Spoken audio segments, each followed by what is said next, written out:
Taylor, I would love to find out a bit more about you and your story. I've sort of been following you on Instagram, but I'd love to hear it from yourself, how you came to become a body acceptance coach and your journey to that role. Yeah. So I grew up training as a dancer. I knew I wanted to be a dancer from a really young age. So that was my main focus. I trained as a studio dancer. And dance, really became the love of my life. I pushed myself really hard in it because it's what I absolutely love to do. Like so many of us dancers, right? We get dedicated to dance and that's what we do. That's what we're passionate about. But throughout the years in my childhood, specifically like around middle school age and high school age, I really started to develop these body image issues.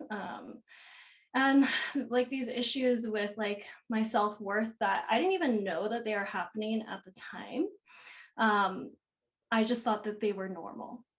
And so it looked like I thought it was normal to be obsessing over my body all of the time. I thought it was normal to always feel like I have to prove myself all of the time. And that really is like the norm in the dance industry, right? Obsessing over our bodies and like needing to prove ourselves to have the perfect body, all of these things.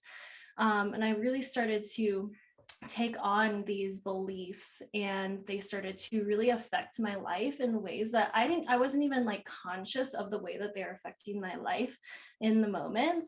But it was very strong and I was suffering in ways that I didn't even know I was suffering until I started to come into this healing work and begin healing my relationship with my body. So this looked like my self-worth was dependent on how well my body did. My self-worth was dependent on what my body looked like. I was constantly obsessing over what I ate and what I didn't eat, the amount of exercise I did. My whole self-worth depended on my physical body. And so what happened was I got pregnant at 18. And I had my son at 19, and that like lifestyle flip that happens when you have a kid is huge. And that's what really took me into realizing how much of my worth was tied into my physical body. I always tell the story that I was sitting on a chair rocking my son and just feeling like so down on myself and just so like I didn't think I would how do I explain it? I didn't feel worthy. I didn't feel any self-worth. Like I felt so down on myself because I couldn't go out and exercise. I couldn't go out and take all of the classes. I couldn't push myself. I couldn't have the perfect body in that moment. And I just started to realize like, wow, something is really going on here and I'm really suffering. And from there was a lot. It was a really messy process. It wasn't just like a switch I flipped that was like, oh, I don't love my body, now I love my body. It was like, oh, I don't love my body, but let me go through this really messy process and still push myself and still struggle and still try to have the perfect body while having a baby. And it was a lot. And as I was going through kind of this like messy process of like finding where I was at with my body, I started to dive into different healing modalities that really led me into my own healing. One of them was breath work, and the other one is somatic healing work as well as energy work. And they radically changed my relationship with my body. And as I started to dive into them, I started to question like, why aren't these tools in the dance industry? Why aren't dancers taught how to separate their self-worth from their physical body? Why aren't dancers taught to have a connection, a loving connection with their bodies? And so I started to bring that work into the dance world because dance is the most special thing to me besides my partner and my son. And yeah, that's kind of how it came about. Like I said, it was a really messy process and we can get into those details, but that was really a general, like, that's kind of what happened. Yeah, and I do want to get into those details because I think it's so important to be able to reflect on the journey that you've had to bring you to a place that you are now in terms of being confident or having a better relationship with your body. I just wanted to pick up on what you were saying about the dance industry. Obviously, you became a mum quite young. So it sounds like you were within the dance industry for quite a while before that. So you started quite young in it. Is that correct? Yeah. So I started dancing when I was 3. And then from there, I just, like not any kid dancer. I don't want to like generalize, but I was one of those kid dancers that was like dance, dance, dance, dance, dance every single day of the week, like long dance days, like constantly training. So yeah, ever since I was 3, that was really what I did. And what part do you think that had to play in terms of your relationship with self-worth and your body? I really think it was the constant, constant focus on my physical body that led me to those beliefs, because I wasn't really in a toxic dance space. I was in a pretty healthy dance space. I mean, I had a few toxic dance teachers and experiences, but for the most part, it was pretty healthy. And looking back now, of course, there was like more that could have been taught that would have been really useful. But I think it was really the focus. It was the way that I was perceiving my experience of looking in the mirror every single hour of the day, receiving love and praise for having the perfect body, right? Receiving love and praise from dance teachers for doing something great in dance, and then receiving punishment, right, for not doing something great. And so it was like these beliefs that started to come online. And I feel like it's like that for so many of us, where we experience those things and we start to believe like, oh, my physical body is my worth. Oh, the way that I receive love is through my physical body. It's through proving myself, right? And then that really started to come out in like all of the different aspects of my life growing up and then moving into adulthood as well. And it's something that I do see repeated as a pattern in terms of, and it's something that I had as well. I only felt seen or validated if someone outside of me was telling me how good I was or how well I performed, or how good I looked up on stage. And I was just, the reason I asked you about the age is because I got into the dance world relatively late, so not until my 20s. And so I feel like that perhaps helped me in terms of not worrying about my body so much. But then I was just thinking before I jumped online, and I was like, no, actually, before there was a large scale performance at the end of the year, I'd always go on some sort of crash diet to make sure that I looked really good in my costume, or to feel like I was looking my physical best. So there was some sort of influence there in terms of how I felt I should be looking and how I should be showing up on stage. Is that something that you see repeated in terms of the dance industry? Yes, 100%. And also, it's not only the dance industry that shapes our beliefs, it's how we grew up. It's our lineage, right? It's how we were brought up. What was our home life like when we were kids growing up? And even like what were our experiences as adults as well? And so we hold these traumas, these ruptures in our bodies, and really traumas and ruptures in our bodies are anything that has put us at war with our own bodies. So maybe it was a dance teacher telling you that you need to lose weight. Or maybe it was just you looking in the mirror, noticing that your body maybe looks different than another dancer. Anything that puts you at war with yourself is a rupture where you don't get your needs met, right? And so how we grow up really plays a huge part in this as well. And so like you starting dance late, there's probably other things like that led up to that as well. Society as well. It's the society that we live in. Yeah, and it's interesting that you used the word war there, because something that came up for me when I was thinking about my relationship with my body earlier on this year was how we can feel like we're in combat with it. Yeah, or we're always fighting against it, or it's not doing what we want it to do, or we have to be pushing it, or it feels like a bit of an enemy. We feel separated from it. What do you think feeds into that belief that is something that is separate from us? That's a great question.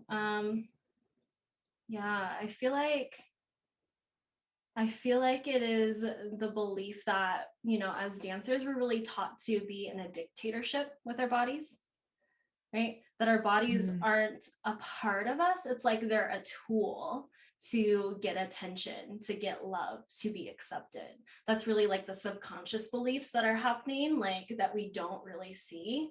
But like consciously, we're like, oh, my body is my tool to dance. My body is my tool to make money. It's my tool to get jobs. And so we treat our bodies like this external thing, like we are in a dictatorship with our bodies.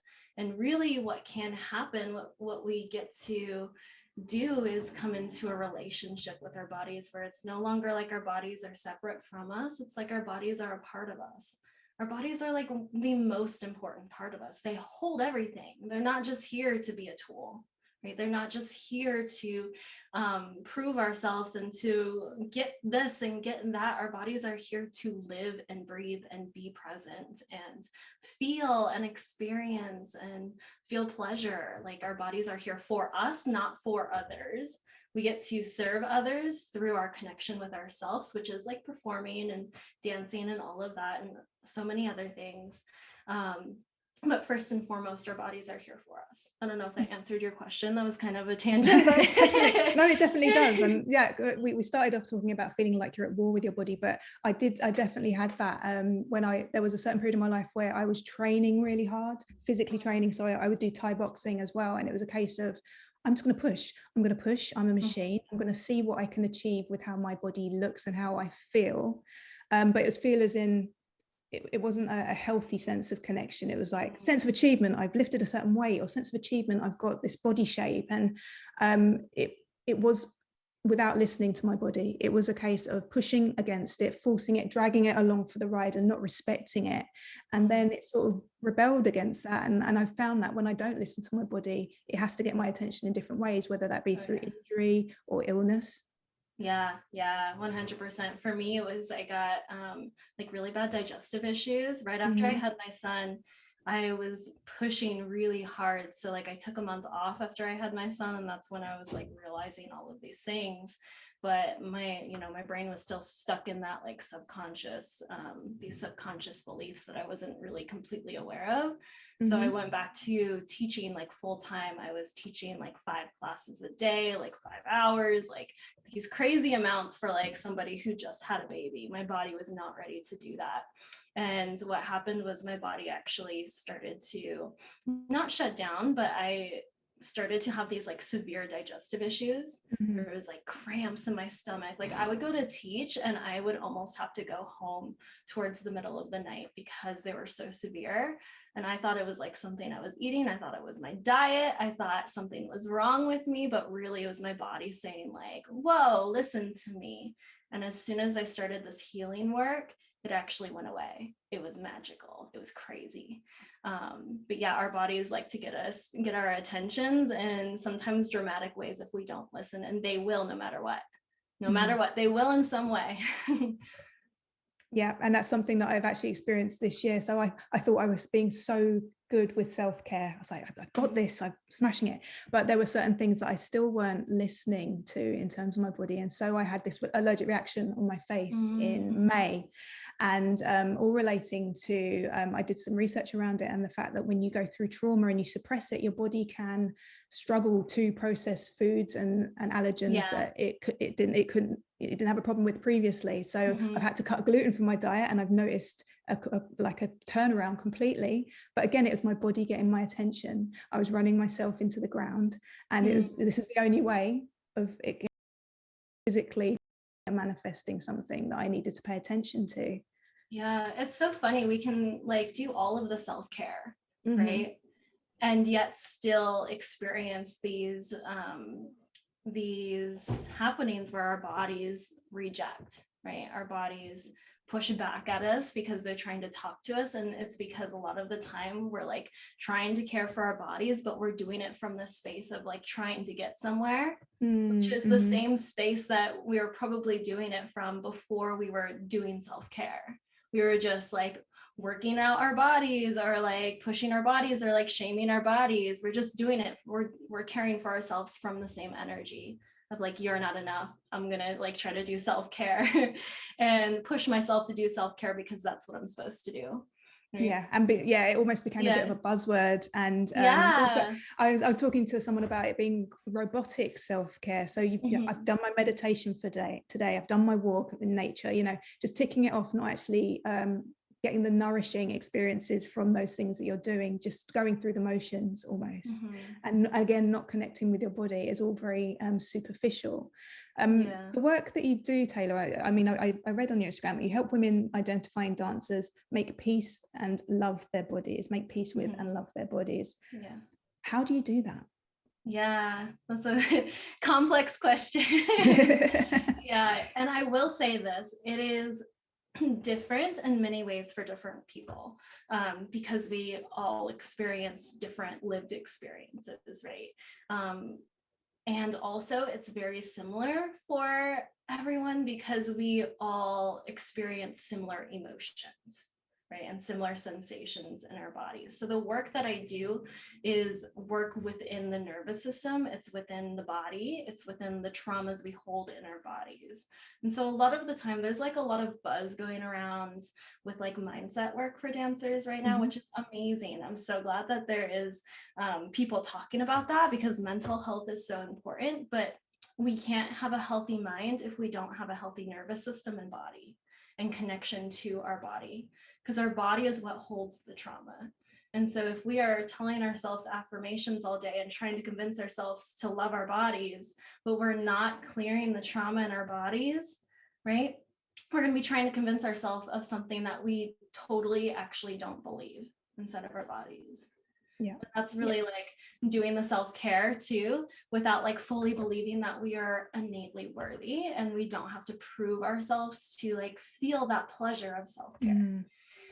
So the work that I do is really rewiring the nervous system, rewiring survival patterns, because so many of us dancers are stuck in survival patterns around not feeling worthy of loving our bodies and not feeling like we can love our bodies, not feeling like that is available to us.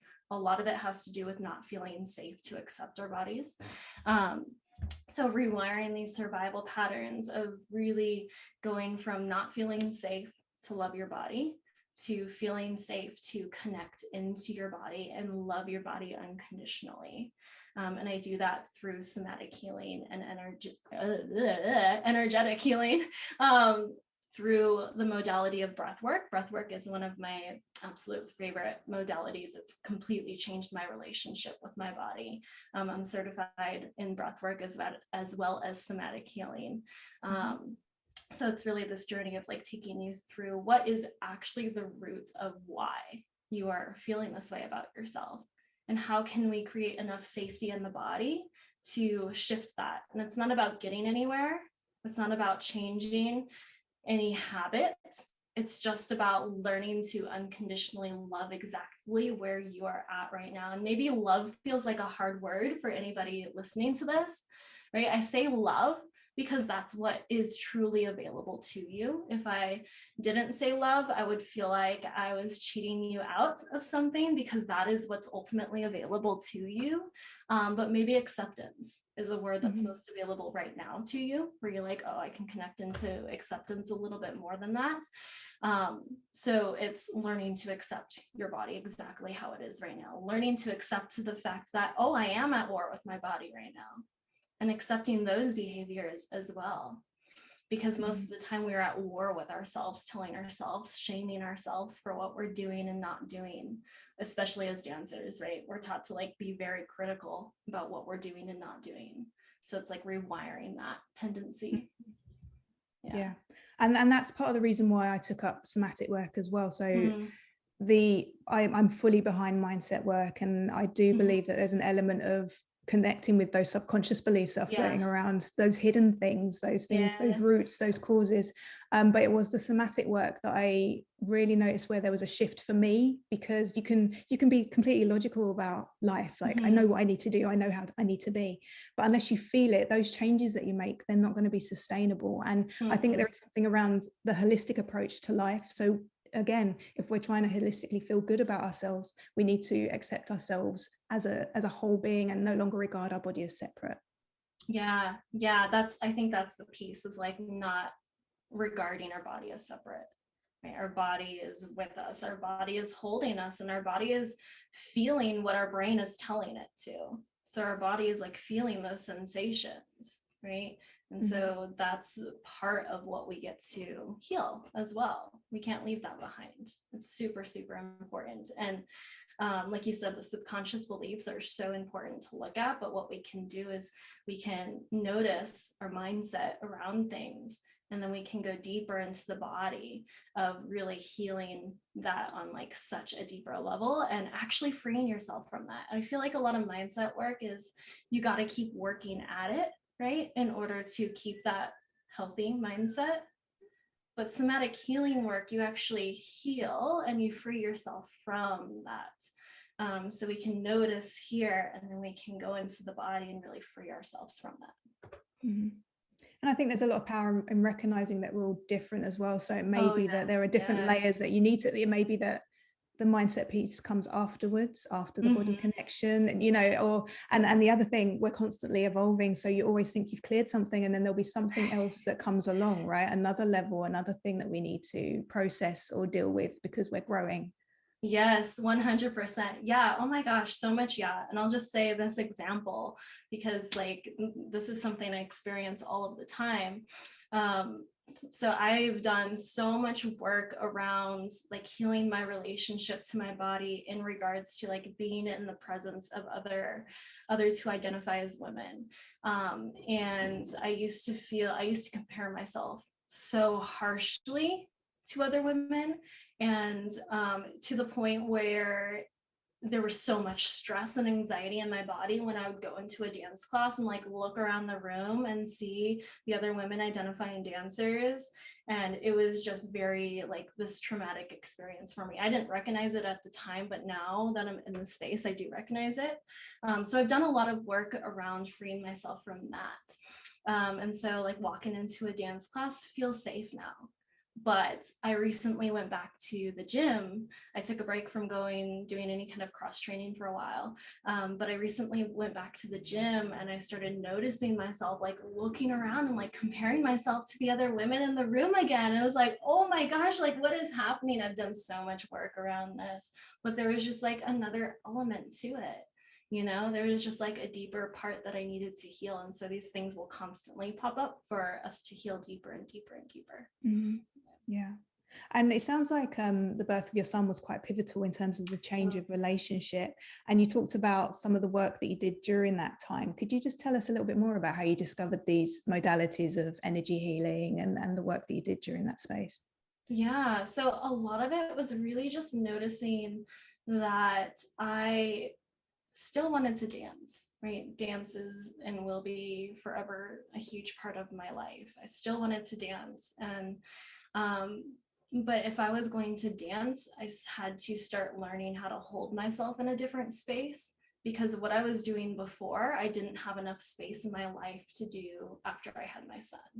So for example, I would be super critical about myself and I would push myself really hard.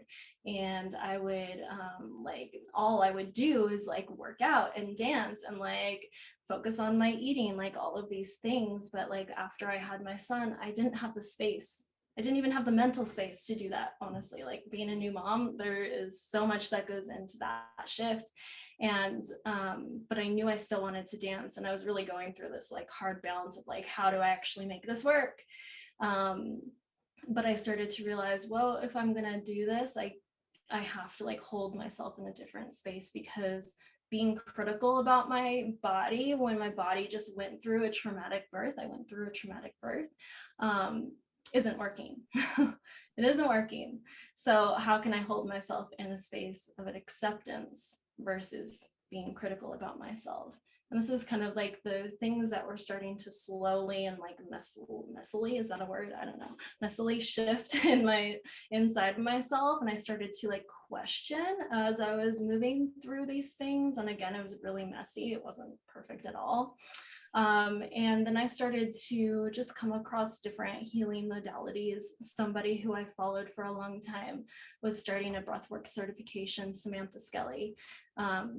And I just like took the chance and I signed up for that certification. And like through the certifications I've done, the main focus was healing yourself first. So like doing the work on yourself, fully embodying the work that you're going to teach first. So throughout that journey of getting certified and really just like exploring different ways of doing things, I started healing my relationship to my body and myself. And then through getting trained and all of that, I started to bring it into the dance industry. But yeah, like if I didn't have my son super early like that, I don't know if I would have come into this work, to be honest. Mm-hmm. I don't know if I would have. I know it definitely happened on purpose because this is definitely what I'm supposed to be doing. But I don't, if that didn't happen, I don't know if I would have, because I was so like unconscious, like at war with myself. Yeah. Yeah. I don't know if that answered your question. You but... did. You definitely did. Taylor, I'm conscious of your time. I just had a couple more questions, if you're all right to stay on just for a couple Yeah, more. Yeah, amazing. I love that. Really, it was around how this work that you're doing, the work that I'm doing in terms of shifting performers' perspectives about their body and that sense of connection. How are you finding people are responding to the work that you offer? And is it being embraced by the industry? Yeah, that's a really great question. I feel like there is a lot of questioning around it. I feel that dancers question that this is actually available to you, that you can have both, right? That's a question I get a lot is, can I accept my body and also pursue dance? Like, how do those things work together? And really the truth is they work so well together and they're so necessary to pursuing dance. We just don't know it because it's a completely new way of perceiving our bodies and ourselves pursuing dance. I would say that a lot of people resonate with my work because it's like a feeling of coming home. Their nervous system is kind of like, oh, like that feels really safe and that feels really good. But a lot of the time our brains are like, oh no, that's not possible, right? That's not possible. So there's kind of this like, that happens when people see my work. But I think the message that I'd really like to give to that is, can you listen to the desires of your body? Like, who do you want to dance for? Like, why are you pursuing this career in the first place? Are you pursuing it to prove yourself, or are you pursuing it to live a fulfilling life? Because I would say that most of us become dancers to live a fulfilling life. We wouldn't dance and spend so much time on this and money on this if we didn't want to live a fulfilling life, right? So if you can come back to like, how can I feel most fulfilled? Do you feel fulfilled at war with your body all the time? Probably not. I didn't. I thought I did, but I didn't, right? So really examine that and come back into, oh, do I desire to live a life that is in connection with my body and from a space of peace and love with my body, and still pursue my dance career? Like, how much fulfillment is available to you through that? So much. So that's what I would say to that. Kind of went on a tangent there. I go on a lot of tangents. They're good tangents. That's my favorite thing to do. It's always relevant. It's always relevant. It's cool. I mean, you mentioned it before, but the idea of loving yourself feeling quite difficult to reach for some people, like the idea of acceptance. If you were to give one tip to start that road towards acceptance, what would it be? Yeah, love is, I always say love is not complicated. It is not perfection. Before, I used to think in order to love my body, it had to look and feel a certain way. It had to be like this perfect thing. But really, love is just the ability to sit with yourself and to commit to yourself. And so sometimes you're going to go off that path and you're going to like shame your body, or you're going to like go on a diet, you're going to fall through, right?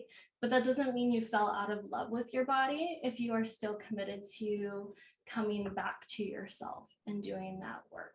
Right. So love doesn't look perfect. It just looks like you constantly coming back to yourself and constantly sitting with whatever is present inside of your body. Maybe it's pain. Maybe it's like shame, right? Maybe it's guilt, right? Sitting with those feelings and knowing that because you are feeling guilty doesn't mean you don't love your body. Because you are sitting with the guilt means you love your body. And I think that perception is such a different perception than what we are used to, because as dancers, we're constantly like looking for that perfect outcome. But as soon as like hard feelings come in, and as soon as like messy things come in, we're like, oh, that's not like these good things. That's not love. That's not anything, right? But actually love is just sitting with yourself and being in tune with your body, being in connection, in relationship with your body. Beautiful. Yeah. I love that. I have two quick fire questions for you that I like to ask people. So well, it's not really a question. I'd just like to complete the sentence. If I ruled the world. If I ruled the world. Ooh. Oh my gosh. So many things. If I ruled the world, I don't know. First of all, the dance industry would be so much different than it is now. There would be safety in the dance industry, and just like so many different educators who I feel like are not getting seen right now, like being able to really guide and lead us back into our bodies and back into safety as a community. There would be more community and there would be less separation. Let's just say that. There is so much. That is such a hard question. Oh my gosh. I should have prepared you. You're going to send a manifesto later on. It's all cool. We can just put it on a website somewhere. There we go. And finally, Taylor, what do you love about yourself? I love my passion. Yeah. I love how passionate I am about my commitment to myself and my commitment to my relationship with my body, and also my commitment to connecting with other people and the work that I do. Yeah. And dance, passionate about dance too.